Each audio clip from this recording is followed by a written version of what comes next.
শুয়ে থেকে শাওয়ারের টেনশন করতে করতে রিদা সেভাবে ঘুমিয়ে গিয়েছিল। ঘুমের মাঝে একবার টের পেয়েছিল কেউ বিছানায় এসে বসেছে। রিদা ভেবেছিল হয়তো তুবা এসেছে, তাই সে বেশি কিছু ভাবেনি। তার যে পায়ে আঘাত লেগেছে, সে পায়ের নিচে একটা বালিশ রেখে পাটা উঁচু করে রাখা হয়েছে। একটু নড়তেই পায়ে টান পড়ছে, তাই শান্তি পাচ্ছে না একটুও। হাতের কনুই দুটো জখম হওয়ার নড়চড়ে খুব সমস্যা হচ্ছে। একভাবে শুয়ে থেকে পিঠেও ব্যথা হয়ে গেছে। মাঝরাতে সজাগ হয়ে যাওয়ায় টের পায় বারান্দার দরজা খোলা। এমনি সবসময় সে দরজা আটকে ঘুমায়। তুবাকেও বলে দরজা আটকে দিতে।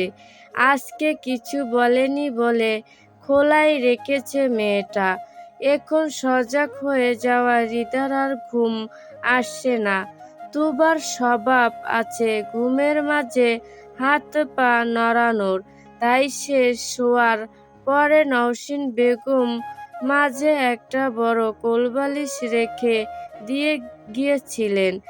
এখন নিজের পাশে কোলবালিশের ছোঁয়া না পেয়ে একটু অবাক হয়। তার বাঁ হাতের তুলনায় ডান হাতে আঘাত একটু কম, তাই সে ডান হাত বাড়িয়ে কোলবালিশ খুঁজতে যায়। তবে কোলবালিশের বদলে তার হাত পড়ে কারো শক্ত হাতের উপর। হৃদয় একটু থমকে যায়।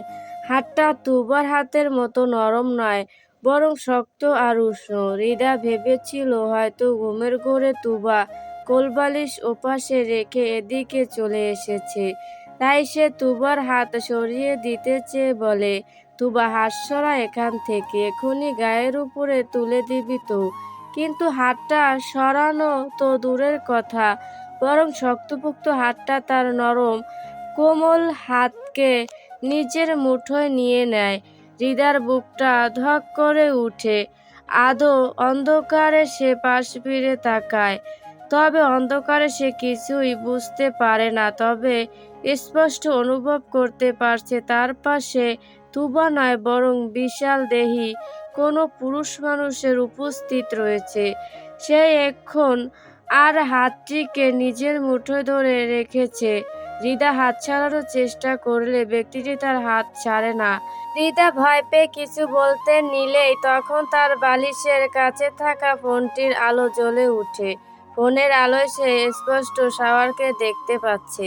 তার মনে হচ্ছে সে হয়তো স্বপ্ন দেখছে। এটা সত্যি নয়। শাওয়ার তো আসার কোনো প্রশ্নই আসে না। ওনাকে তো জানানোই হয়নি এই খবর। হৃদা অবিশ্বাস্য দৃষ্টিতে তাকিয়ে আছে।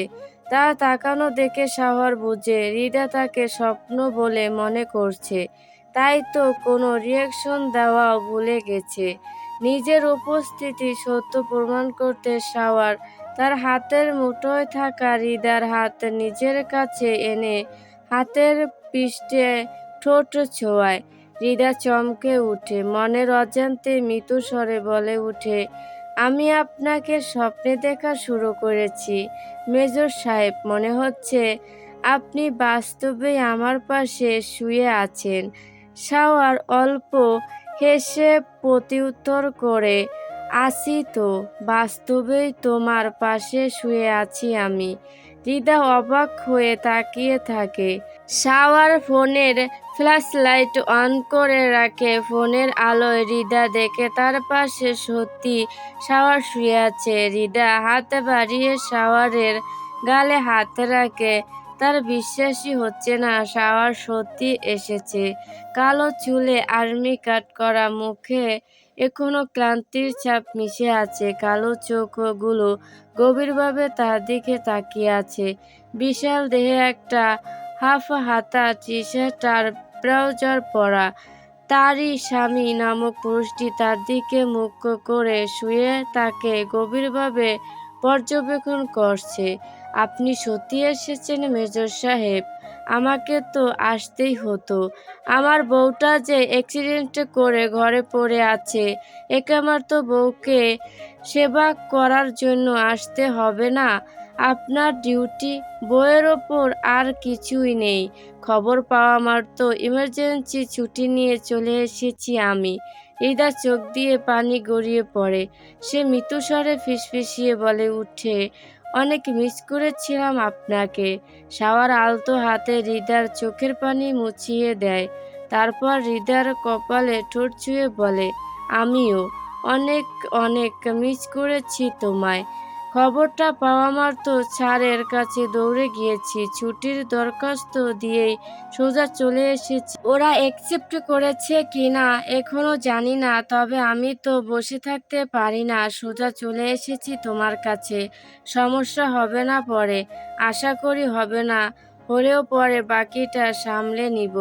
হৃদা উঠে বসার চেষ্টা করে।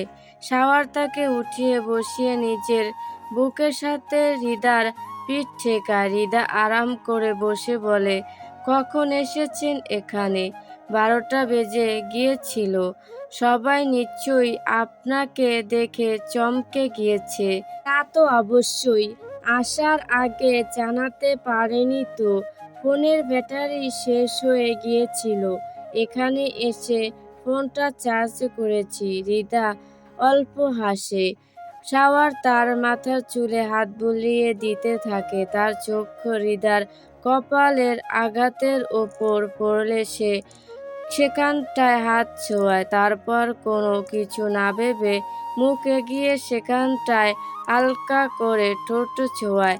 হৃদা ঘাড় ঘুরিয়ে শাওয়ারের দিকে তাকায়। আপনাকে আমার খবর কে দিয়েছে? আমার একমাত্র শালিকা তুবা মহারানী।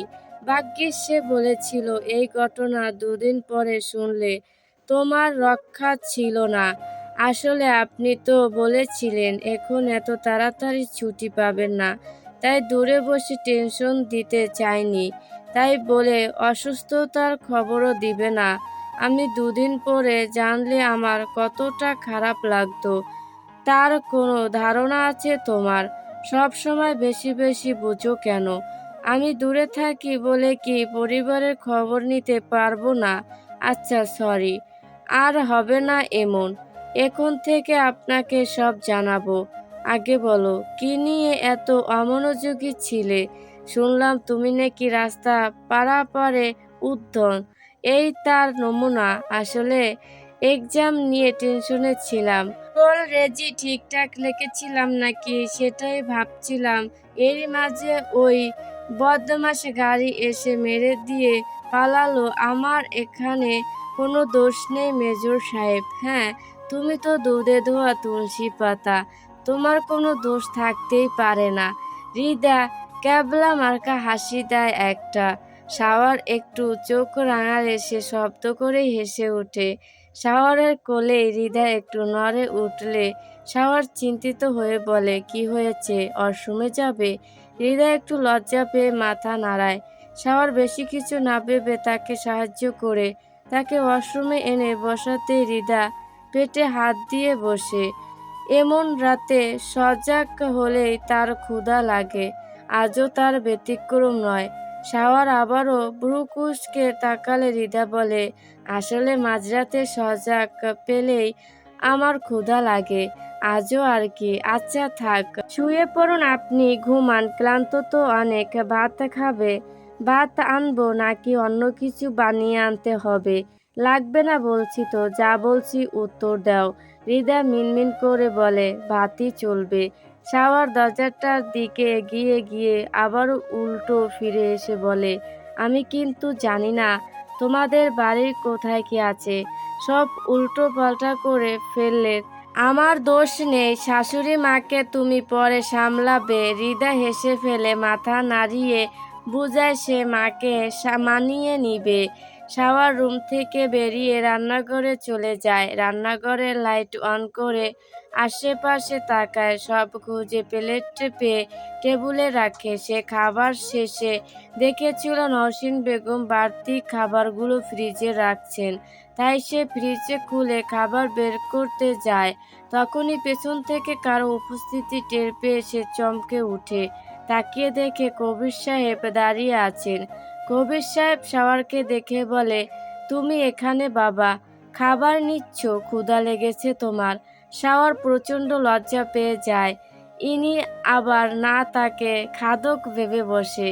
হৃদার ক্ষুধার চক্করে আজ তার মান-সম্মানে টানাটানি পড়ে গেল। শাওয়ার গলা খানিকটা দিয়ে বলে, আসলে বাবা, হৃদা ঘুম থেকে উঠেছে, ওরও ক্ষুধা লেগেছে বলল, তাই আর কি। ওহো, এটা এই এত রাতে তোমাকে জ্বালাচ্ছে? এমনি এতটা জার্নি করে ক্লান্ত তুমি। তোমার শাশুড়িও সারাদিন পরিশ্রম করে ক্লান্ত হয়ে ঘুমাচ্ছে। আমার ঘুম আসছিল না এমনি। তখন রান্নাঘরে আলো জ্বলা দেখে বেরিয়ে আসলাম। বলতে বলতে তিনি নিজেই ফ্রিজ থেকে খাবার বের করে গরম করতে থাকে। শাওয়ার বলতে গিয়েছিল যে সে নিজেই করতে পারবে, তবে কবির সাহেবকে এতটা স্বাচ্ছন্দ্য খাবার গরম করতে দেখে আর বাধা দেয় না। শ্বশুরের সাথে টুকটাক কথা বলতে বলতে হৃদার জন্য খাবার সাজিয়ে নেয়। কবির সাহেব কিছু মনে পড়তেই বলেন, মেয়েটা তো হাত দিয়ে খেতে পারবে না তোমার শাশুড়িকে। বাবা, আমি খাইয়ে দিব, আপনি বেশি ভাববেন না। তুমি খাইয়ে দিবে হৃদাকে? যেন ওনার প্রশ্নে বিষময় প্রকাশ পাচ্ছে। মেয়ের জামাইকে এভাবে মেয়ের বিপদের কথা শুনে দৌড়ে আসতে দেখে তিনি অবাক হয়েছিলেন। এখন আবার মেয়ের জন্য এতটা সেবা করতে দেখে আরও ইমপ্রেসড হয়ে গেছেন। তার মানে ওনারা যোগ্য ছেলেকে মেয়ের জামাই হিসেবে পেয়েছেন। প্রথম প্রথম নওশীনের প্রস্তাব শুনে তিনি নিজেও চিন্তিত ছিলেন। ওনার বড় মেয়ে এমনি যতটা আদরে পাবে কি শাওয়ারকে মানিয়ে নিতে। এখন তো মনে হচ্ছে ওনার সে চিন্তাগুলো অকারণ ভয়ই ছিল। ঠিক আছে বাবা, তুমি যাও। মেয়েটা আসলে রাতে ঠিকভাবে খেতে পারেনি। তোমার শাশুড়ি জোর করে একটু খাইয়ে দিয়েছিল। খাবার নিয়ে বড্ড অজুহাত তার। আচ্ছা, আপনি গিয়ে শুয়ে পড়ুন বাবা, রাত কিন্তু কম হয়নি। এভাবে রাত জাগলে পরে সারাদিন কষ্ট হয়ে যাবে। ঘুমিয়ে পড়ুন গিয়ে। হৃদার জন্য আমি আছি। কবির সাহেব সন্তুষ্ট দৃষ্টিতে শাওয়ার দিকে তাকিয়ে নিজেদের রুমে চলে যান। শাওয়ার খাবার হাতে নিয়ে হৃদার কাছে আসে। হৃদা তখন শাওয়ারের ফোন নিয়ে নাড়াচাড়া করছে। শাওয়ার লাইট অন করে খাবার রেখে দরজা আটকে দেয়। হৃদার হাতে তার ফোন দেখে বলে, আবার কি নজরদারি করছো ফোনে? কিছুই না, এমনি দেখছিলাম, কিছু চেক করিনি। আমি আপনাকে বিশ্বাস করি। শাওয়ার মুচকি হেসে খাবার মাখায়। হৃদা বলতে নাই, আমি নিজে খেয়ে কথা বন্ধ। আমি খাইয়ে দিচ্ছি, চুপ করে বসে থাকো তুমি। হৃদা চুপচাপ শাওয়ারের হাত থেকে খেতে থাকে। সত্যি বলতে তারও ইচ্ছে ছিল শাওয়ারের হাত থেকে খাবার খাওয়া, তাই সে বেশি বাধা দেয় না। খাবার খেতে খেতে সে মিটমিট করে হাসতে থাকে। শাওয়ার ভুরু কুঁচকে বলে, হাসছো কেন? বাহিরে আব্বুর কণ্ঠ শুনলাম। আব্বু নিশ্চয়ই এখনো সজাগ আছে। হ্যাঁ, তোমার জন্য এক্ষুনি মানসম্মান নিয়ে টানাটানি পড়ে যাচ্ছিল। একটুর জন্য তোমার আব্বু ভাবতেন আমি মাঝরাতে খাবার চুরি করতে নেমেছি। হৃদা হাসতে হাসতে বলে, মোটেও না আব্বু, ওসব কিছুই ভাবতো না। বরং আপনাকে দেখে হয়তো আরও ভাবছে জামাইয়ের খাবার নিয়ে কোনো সমস্যা হচ্ছে নাকি। আপনি আমার কথা না বললে হয়তো কালকেই আম্মুকে বলে কয়েক পদ রান্না করে আপনার সামনে হাজির করতো। শাওয়ার আবারও হৃদার মুখে খাবার তুলে দিয়ে বলে, আমি তোমার আব্বুকে দেখেই ভয় পেয়ে গিয়েছিলাম। এত রাত হয়ে গেছে, উনি এখনো ঘুমায়নি। ওনার আদুরে মেয়ে এমন অসুস্থ হয়ে বিছানায় পড়া, আর উনি ঘুমাবেন কিভাবে? আব্বু এমনই। আমার বা দুবার জ্বর আসলেও সে রাতে ওনার ঘুম হারাম হয়ে যায়। বড্ড ভালোবাসে না তোমায়? অনেক ভালোবাসে। আমাকে একটু বেশি। তুবা একটু দূরে দূরে থাকে। এই বয়সী ঢং ওর। আমি আবার এসব মানি না। আব্বু তো আব্বুই। এক ফোঁটা আদরও মিস করা যাবে না। হৃদা হেসে ফেলে। শাওয়ার মুচকি হেসে বলে, ভালোই কথা ফুটেছে তোমার। একটু আগেও তো থম মেরেছিলে। ওই আপনাকে দেখে বেশি এক্সাইট হয়ে গেছি। অনেকদিন পরে আপনাকে পেয়েছি তো। কতদিন হলো? 3 মাসের মতো না? অনেক দিন হয়ে গেছে। ইসে কতদিন পরে আপনাকে দেখলাম। ভিডিও কল দিতে বলে তো লজ্জায় মরে যাও। এখন এত লজ্জাহীনের মতো কথা বলছো কিভাবে? লজ্জারা মরে গেছে এখন। ফোনে বেশি লজ্জা লাগে, সামনাসামনি মানে অতটাও লাগে না। অসুস্থ বলে বেঁচে গেলে হৃদা, নয়তো এভাবে কথা বলার পরীক্ষাতে আজ ছাড়া পেতে না তুমি। আমি আবার আমার কাজে সহজে পেন্ডিং রাখি না। শাওয়ার হৃদাকে খাইয়ে হাত ধুয়ে যায়। হৃদা ততক্ষণে শাওয়ারের কথা মানে বোঝার চেষ্টা করে। কিছুক্ষণ ভাবতে ভাবতে শাওয়ারের কথার মানে আন্দাজ করতে পেরে লজ্জা পায়। শাওয়ার একেবারে প্লেট ধুয়ে হাত ধুয়ে ফেরত এসেছে। এসে হৃদাকে ভাবনা ডুবে থাকতে দেখে বলে, আমি না হয় কথার কথা বললাম, তুমি তো দেখি কল্পনাতেও চলে গিয়েছো। বাহ, অনেক ফাস্ট তো তুমি। আপনি না একেবারে অতিরিক্ত খারাপ। শাওয়ার বেডে বসে হৃদাকে আলতো করে টেনে নিজের কাছে এনে শুয়ে দেয়। নিজেও পাশে শুয়ে বলে, অতিরিক্ত খারাপ হই আর অল্প খারাপ হই তোমারই তো। এখন আর কোনো কথা না, ঘুমাও, আমারও ঘুম লাগবে। যদি ছুটি কনফার্ম না হয় তাহলে আবার চলে যেতে হবে তো। হৃদা চমকে উঠে শাওয়ারের দিকে তাকায়, অবাক কণ্ঠে বলে, চলে যাবেন মানে? এভাবে এক রাতের জন্য এসে আবার চলে যাবেন? এসব কি বলছেন? ছুটি কনফার্ম করার সম্ভাবনাই বেশি, তবে কনফার্ম না করলে তো চলে যেতে হবে। আপনি যাবেন না? কতদিনের ছুটির দরখাস্ত করেছেন? যতদিন বলি না কেন, সপ্তাহখানেকের বেশি দিবে না। তাহলে এই সপ্তাহখানেকের আগে আপনাকে যেতে দিব না। আপনি থাকবেন বলেন, যাবেন না। শাওয়ার আলতো করে হৃদাকে জড়িয়ে ধরে বলে, ঠিক আছে, ঘুমাও এখন, আমি আছি এখানে। হৃদা আরো এগিয়ে এসে শাওয়ারের বুকে মাথা রাখে। নড়তে গিয়ে পায়ে টান লেগে ব্যথা পেতেই অজান্তে শাওয়ারের হাতে কামচে ধরে ফেলে। শাওয়ার বুঝে তাড়াতাড়ি উঠে হৃদার পা ঠিক করে বালিশের উপরে রাখে। কাত হতে পারছে না বলে সে অতিষ্ঠ, তবে শাওয়ার সেভাবেই তাকে নিজের বুকে আগলে রাখে। মাথায় হাত বুলিয়ে দিয়ে হৃদা সেভাবে ঘুমিয়ে যায়। তবে শাওয়ারের চোখে ঘুম আসে না।